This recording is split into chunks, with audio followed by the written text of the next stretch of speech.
Good morning, students. Today we will start new chapter. Chapter 2 is completed. One question remained. We will see it later on. After that, chapter 3, which is coordinate geometry, and in coordinate geometry we have to learn about the graph. But just now it is impossible to draw the graphs वगैरह, so we will complete it after completion chapter 4. So today we are going to start chapter 4.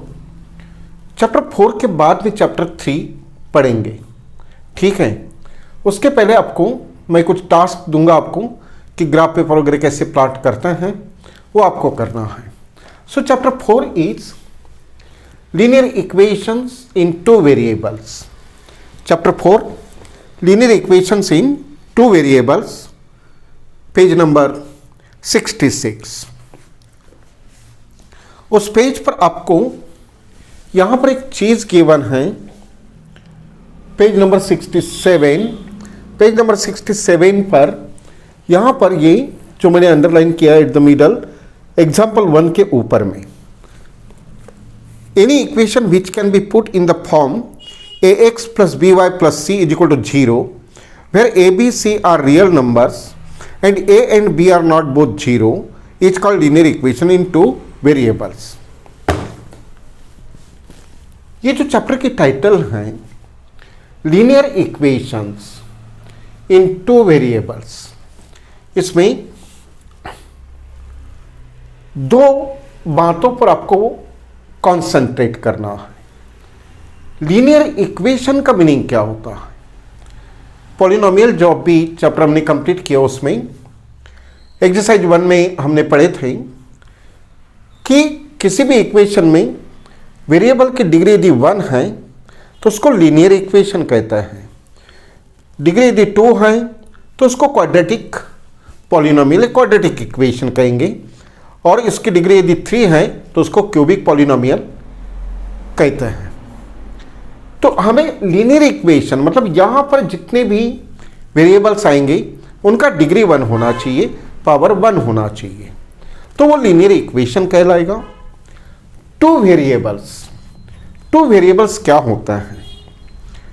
कुछ equations होते हैं maths में कि जिसमें हमको एक साथ दो चीज़ों का वैल्यू फाइंड करना हो तो हमको अननोन चीज़ रहेगी, अननोन चीज़ है और उसका वैल्यू फाइंड करना है, तो पहले हम उसको कुछ एक्स वगैरह सपोज करते हैं, लेट करते हैं. लेकिन जब किसी क्वेश्चन में अगर दो अननोन क्वांटिटीज़ हैं तो हमको टू वेरिएबल्स कंसिडर करने हैं, सपोज करने हैं. एक होगा एक्स, एक होगा वाई, ठीक है. तो ये जो इक्वेशन है लो टू वेरिएबल्स यूज करना है, डिग्री 1 रखना है. So form of linear equation कैसे बनेगा?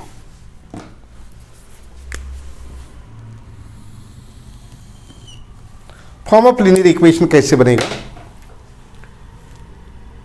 ax plus by plus c is equal to 0. इस इक्वेशन में जो हमने दो वेरिएबल्स यूज किया है वो वेरिएबल्स है x और y.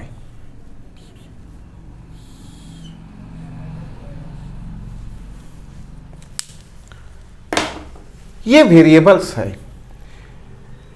जब वर्ड्स प्रॉब्लम आएंगे तब हम इसको लेट करते हैं, जैसे कि cost of a pen and a pencil आपको नहीं मालूम, तो पेन के लिए, पेन की कॉस्ट के लिए एक्स लेट करेंगे, पेंसिल की कॉस्ट के लिए वाई लेट करेंगे. यानी जो हम क्वेश्चन में पूछेगा उसके लिए जो हम सपोज या लेट करने वाले हैं वो जो लेट करते हैं वो होंगे वेरिएबल्स. तो ये जो दो हैं ये वेरिएबल्स हैं, दीज आर द वेरिएबल्स.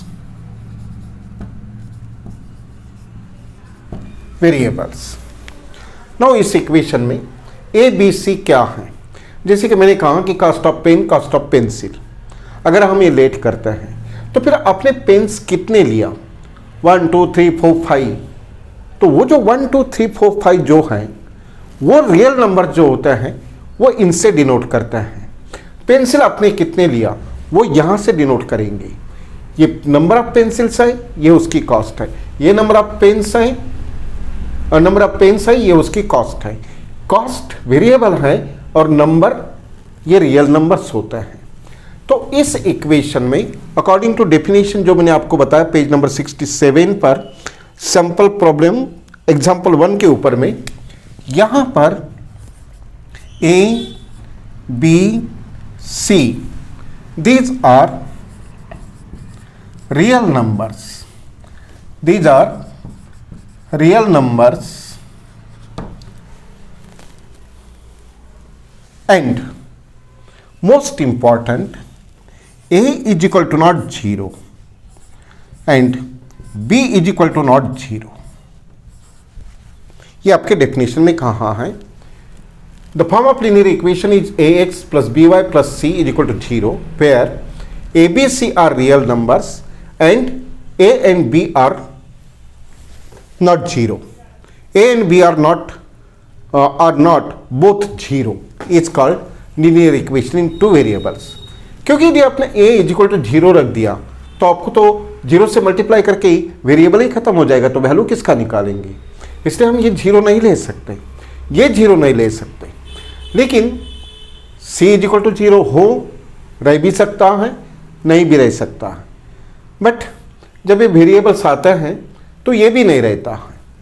क्यों? देखते हैं। कभी कभी क्या होता है कि जैसे आपने 5 रुपीज़ के हिसाब से 5 पेन ले लिया तो ये हो गया 5। पेन्स के लिए हमको नहीं मालूम कितने रुपीज़ के, तो x ले लिया, प्लस पेंसिल की कॉस्ट है मान के चलो 10 है एक पेंसिल का, 10 पेंसिल्स हैं और कॉस्ट उसका नहीं मालूम तो y कर दीजिए इज इक्वल टू, तो इन दोनों की कॉस्ट तो बनेगी। यानी कि अगर c को इधर ट्रांसफ़र किया तो -c होगा वैसे, लेकिन अगर आप परचेस करते तो कुछ कॉस्ट तो बनेगी, कुछ रुपीस तो देना ही है, वो हम यहाँ लिखते हैं। ये होता है टर्म c।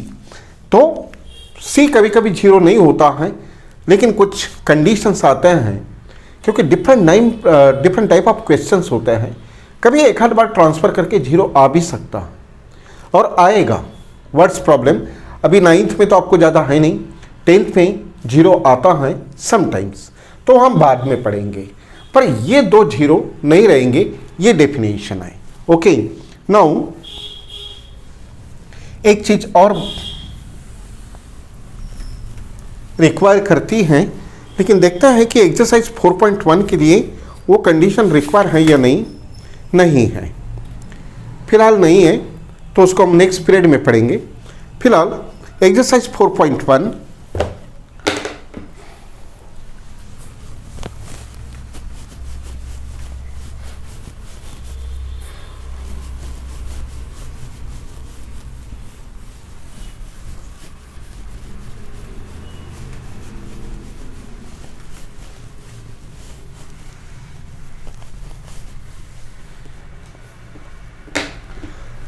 एक्सरसाइज 4.1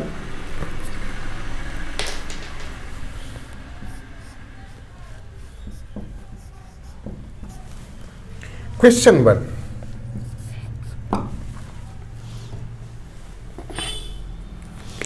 इस प्रॉब्लम में आपको 2 अननोन क्वांटिटीज आएगी। The cost of a notebook is twice the cost of a pen. Notebook और पेन है, कॉस्ट कैसे रहेगी कंडीशन दिया है। Write a linear equation in two variables to represent statement.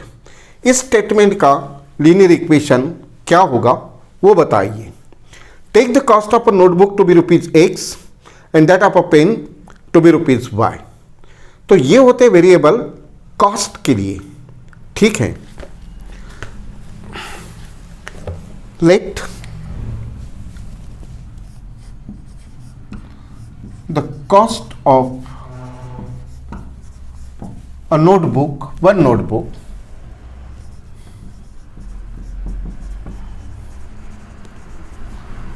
be ₹X and the cost of और pen है ना, pen B rupees Y, ये हुआ एक नोटबुक का कॉस्ट और एक पेन का कॉस्ट। पर कितने लिया ये आपको कंडीशन से पता चलना है। The cost of a notebook according to the given condition in the question, according to the condition,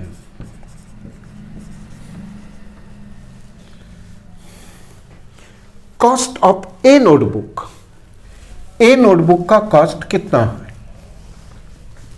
₹X है, cost of A notebook ₹X है। तो आप कॉस्ट ऑफ ए नोटबुक बोला है तो वो लिखिए, ये हुआ cost of a notebook. Each का मतलब इज इक्वल टू, मैथमेटिक्स में ईच का मतलब इज इक्वल टू, ट्वाइस का मतलब 2 and twice the cost of a pen. किसका twice? Cost of a pen, एक पेन की कॉस्ट कितनी है? वाई। ये हुआ मैथमेटिकल स्टेटमेंट। जो आपको गिवन है वो वर्ड्स प्रॉब्लम है, वर्ड स्टेटमेंट है, उसको मैथमेटिक्स में कन्वर्ट करना है तो हमको मैथमेटिक्स की लैंग्वेज में उसको कन्वर्ट करना पड़ता है।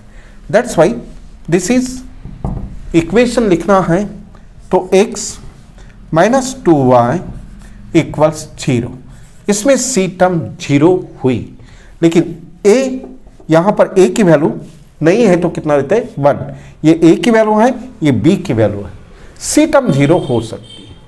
सो ये था आपका आंसर। आपको इतना ही लिखना था कि उसको रिप्रेजेंट करने वाला लीनियर इक्वेशन में कैसे लिखना था। Now question number 2, time is very short.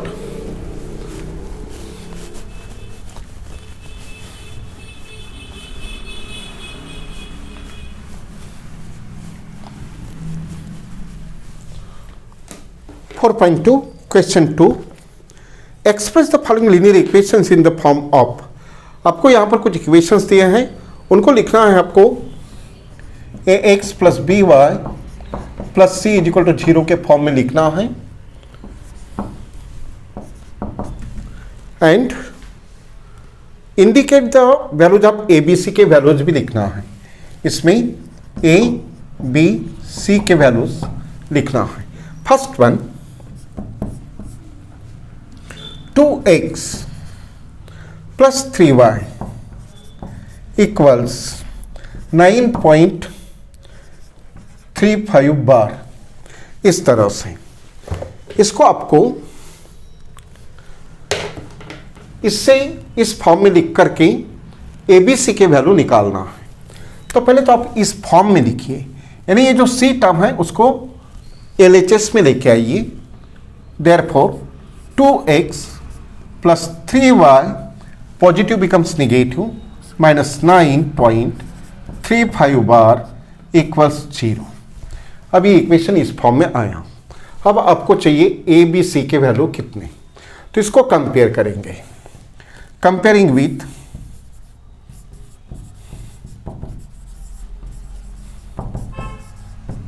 ax plus b y plus c equal 0।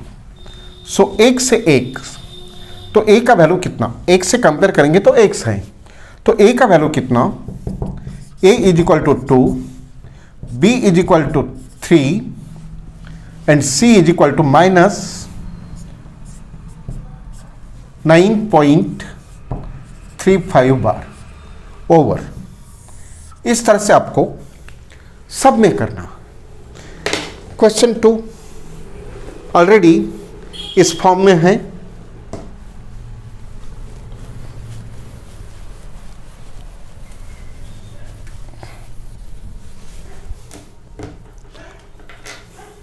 x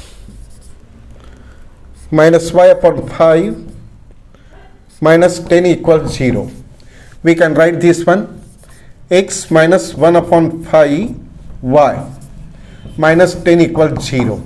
Now compare कीजिए, कंपेयर करेंगे ये एक से एक्स हो गया, तो ए का वैल्यू हो जाएगा 1,